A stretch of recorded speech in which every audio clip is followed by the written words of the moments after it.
ఏమి జరిగినా, దేశం లోపల ఏమి జరిగినా దాని ప్రకంపనలు మనకు కూడా తగిలి తీరుతాయి.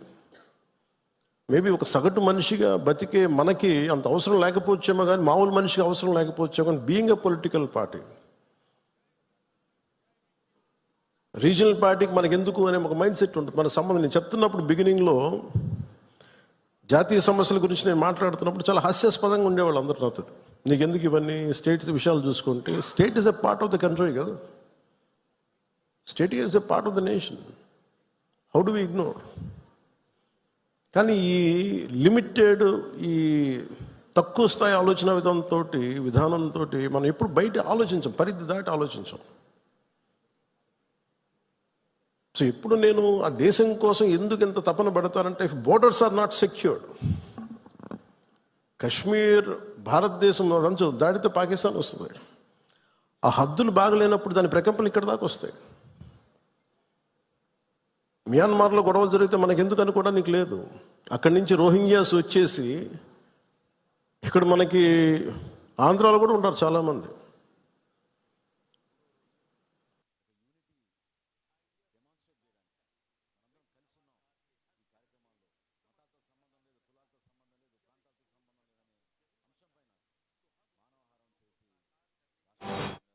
ఓ చక్కటి కార్యక్రమం చేశాం.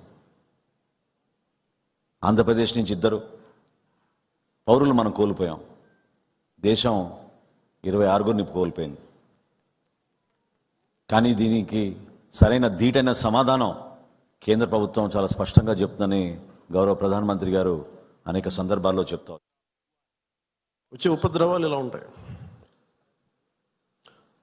మన దేశం ఎప్పుడు కూడా చాలా మెత్తని దేశం. ఉగ్రవాదులకి ఎందుకు సమాధానం చెప్పలేం. మీరు నిజంగా ఆవిడ పడ్డ బాధ చూస్తే ఇంత కనికరం అవసరం లేదు ఉగ్రవాదుల మీద అనిపించింది. నిర్దాక్షిణ్యంగా తీసేయాలన్నా. ఆవిడ అన్న మాటలు చంద్రమౌళి గారు మేము మన వైజాగ్లో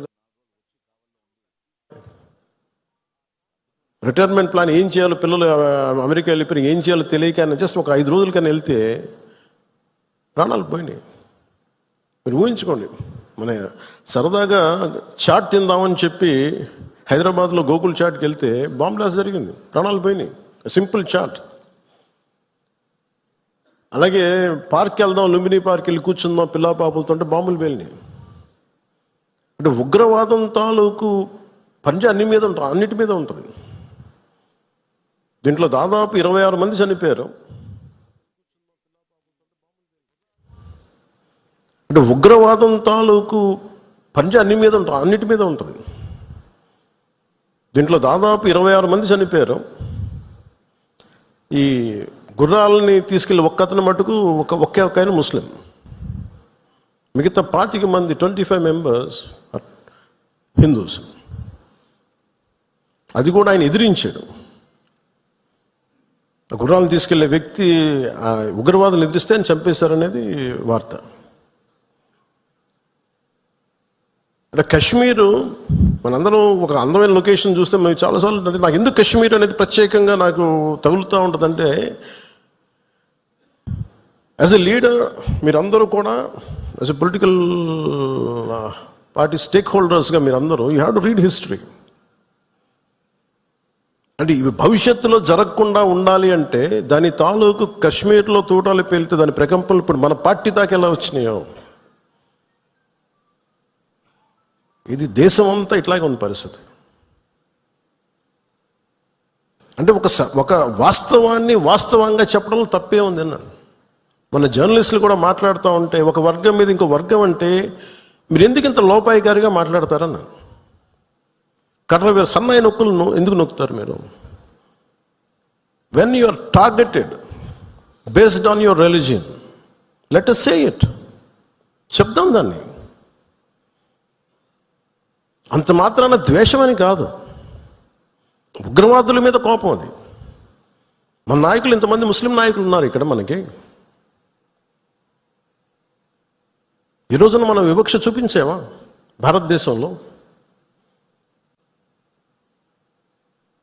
అన్ని వర్గాల మీద గొడవలు ఉంటాయి, చిన్న చితక గొడవలు లేకుండా ఎందుకుంటే ఒక ఇంట్లోనే గొడవలు ఉంటాయి. కానీ మన దేశం ఏర్పడిన విధానం మటుకు మరి అందరూ అవగాహన చేసుకోవాలి.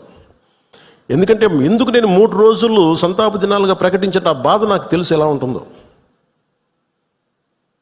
అప్పటికి మధుసూదన్ గారు చనిపోయిన సంగతి కూడా నాకు తెలియదు.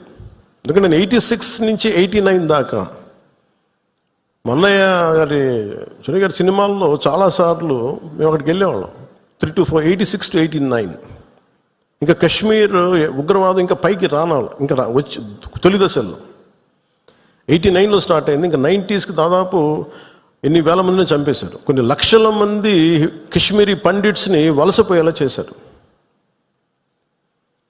ఆ రోజు కనుక కశ్మీరీ పండిట్ల